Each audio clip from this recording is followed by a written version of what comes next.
करती हूँ अल्लाह के बरकत नाम से जो बड़ा मेहरबान है रहम करने वाला है। अस्सलाम वालेकुम स्टूडेंट्स, कैसे हैं आप लोग? उम्मीद करती हूँ कि आप लोग खैरियत से होंगे। सो आज हमने स्टार्ट करना है क्वेश्चन नंबर 7, जिसमें हमें दी गई है value of cos theta is equal to -2/3 and terminal arm of the angle theta is an quadrant. Second, find the value of remaining trigonometry functions. ठीक है, इनमें से हमने फाइंड करनी है साइन थीटा और tan theta, cosecant theta, secant theta, इनकी values को फाइंड आउट करना है क्योंकि हमें कोस थीटा जो है वो दिया गया है। सो अब ये हमने इस तरह एंगल बना दिया और सबसे बड़ी चीज़ जो है इंपॉर्टेंट वो ये है कि यहाँ पे सेकंड क्वाड्रेंट में हमें बता दिया गया, तो हम ये भी नहीं फाइंड आउट कर सकते कि किस क्वाड्रेंट में है। ठीक है, ज़रूरी नहीं है। सो अब ये मैंने एंगल बना दिया। ठीक है, अब यहाँ पे ये है कि कोस थीटा हमें दी गई है वैल्यू, तो अब हमने ये देखना है। ठीक है, एक्स क्या है हमारे पास? ठीक है, -2 है और r इज इक्वल टू 3 है, क्योंकि कोस थीटा हमें पता है क्या होती है वैल्यू। ठीक है, अब आपको पता है कोस थीटा हमारे पास क्या थी कि बेस और हाइपोटेनियस। ठीक है, ये वैल्यू थी। सो हमने एक्स और वाई आर की वैल्यू पुट कर दी है। तो अब आपको पता है बाय पाइथागोरियंस थ्योरम यूज़ करते हुए हम आगे बढ़ेंगे। सो हमने ये वैल्यूज़ पुट कर दी हैं। पुट करने के बाद 9 में से -4 किया तो 5 अंडर रूट आ गया। ठीक है, 5 इज इक्वल टू, ठीक है, अंडर रूट। अच्छा, अब यहाँ पे ये लिख सकते हैं आप। ठीक है, 5 इज इक्वल टू वाई। ठीक है, 5 में अंडर रूट है। सो अब ये हमारे पास आ चुकी हैं, मतलब एक्स आर की वैल्यू फाइंड आउट चुकी हैं। अब आपको पता होना चाहिए स्टूडेंट्स, ठीक है, साइन थीटा क्या होता है? परपेंडिकुलर और हाइपोटेनियस होता है। कोस थीटा तो हमें मालूम ही था। टेन थीटा क्या होता है? ठीक है, अब हाइपोटेनियस और बेस होता है। सो हमने इस तरह पुट कर दिया। तो अब ये इनके उल्ट हैं, तो आप देख सकते हैं 5/3 है, 3/5 अंडर रूट आ गया। -2/3 है, 3/2 आ गया। 5 अंडर रूट बाई 2 है, -2/5 है। अच्छा, अब यहाँ पे देखिए if tan theta is equal to 4/3 and sine theta, ठीक है, लेस देन है थीटा के, find the value of the other trigonometry functions. अब यहाँ पे ये चीज़ समझिएगा, इफ़ tan थीटा दिस, ठीक है, पॉजिटिव में है, लेकिन अगली ही बात उसने ये पॉइंट में कर दी है कि अगर साइन थीटा जो है लेस देन है।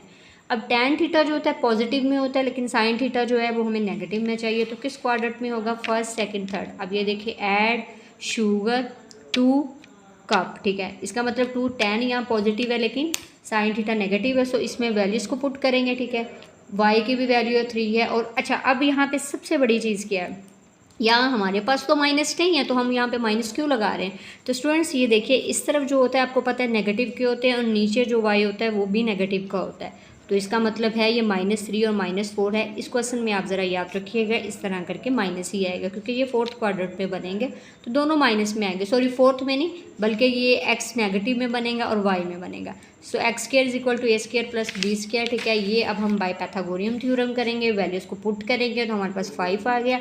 तो sine theta is equal to -4/5 आ गया। कोसिकन थीटा -5/4 आ गया, मतलब इनका उल्ट कोस थीटा 5/3 आ गया। 3 -5 आ गया, आगे 4/3 है, माइनस माइनस कैंसिल हो गया, 3/4 आ गया। सो क्वेश्चन नंबर 9 है, if sine theta is equal to, अब ये साइन थीटा हमें बता दिया गया पॉजिटिव है, side of the angle is not in quadrant 3, लेकिन ये क्वाड्रेंट 3 में नहीं है। Find the value of the tan, सिकन and कोसिकन theta. अब यहाँ पे साइन थीटा जो है ऑल, तो मतलब फर्स्ट में तो ऑल होता है, ठीक है, सेकंड में जो है वो भी आप कह सकते हैं कि ये जनाब है उसमें नेगेटिव है। ठीक है, थर्ड में क्या है? थर्ड में ऑल, ठीक है, sorry, all sugar add sugar to cup. ठीक है, सो अब हमने साइन थीटा ये देख लिया, लेकिन अब यहाँ पे देखिएगा ये नेगेटिव में है। सो हमने इधर इसमें पुट कर लिया। पुट करने के बाद अब आप लोग देख सकते हैं यहाँ पे, ठीक है, तो ये हमारे पास y की भी वैल्यू आ गई है और √2 मतलब r की भी वैल्यू आ गई। तो हमने x को फाइंड आउट कर। So by Pythagorean theorem c is equal to this value, तो इसमें वैल्यूज़ को पुट करेंगे तो देन 2 में से 1 गया 1। ठीक है, x इज इक्वल टू 1। तो स्टूडेंट्स ये वैल्यू आ गई y r है 1/2 अंडर रूट है, कोसिकन ना -2 अंडर रूट है, उल्ट हो जाएगा ना। कोस थीटा है 1/2 है, मतलब x/r है। सिकन थीटा है 2 अंडर रूट है, आगे -1/1, ठीक है, कैंसिल हो गया, y/x है, सो कोट -1 है।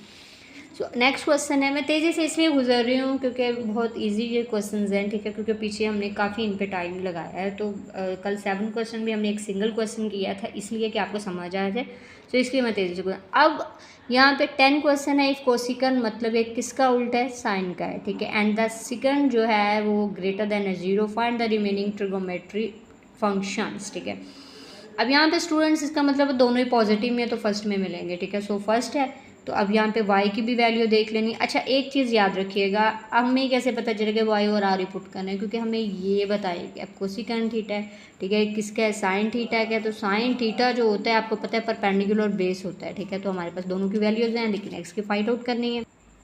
So by Pythagorean theorem C is equal to this, ठीक है, और इसमें वैल्यूज़ को पुट करेंगे। 13 का स्क्वायर 169, एक्स स्क्वायर प्लस 144, इसमें से माइनस किया तो हमारे पास x इज इक्वल टू 5 आ गया। तो स्टूडेंट्स अब इसमें भी sine theta y by R is equal to 12/13, so cos theta is equal to x by R, ठीक है, इक्वल टू 5/13, टेन थीटा, ठीक है, y by x 12/5, cosecant theta, इस तरह इनका उल्ट हो जाएगा। तो अगर समझ लगी है तो प्लीज़ चैनल को सब्सक्राइब किया करें और वीडियो को लाइक किया करें। तो नेक्स्ट इंशाल्लाह क्वेश्चन जो होंगे हम 11 और 12, ठीक है, वो नेक्स्ट वीडियो में स्टार्ट करेंगे। तो स्टूडेंट्स ये बहुत इजी थे, इसलिए मैंने जल्दी जल्दी में करवा दिए, ठीक है, विद इन 5-6 मिनट्स में हो चुके हैं आपके। तो इंशाल्लाह नेक्स्ट वीडियो के साथ हम आएंगे और वीडियो लेक्चर अपना मतलब कंप्लीट करेंगे। सो हम इजाज़त, अल्लाह हाफ़िज़, थैंक्स फॉर वॉचिंग।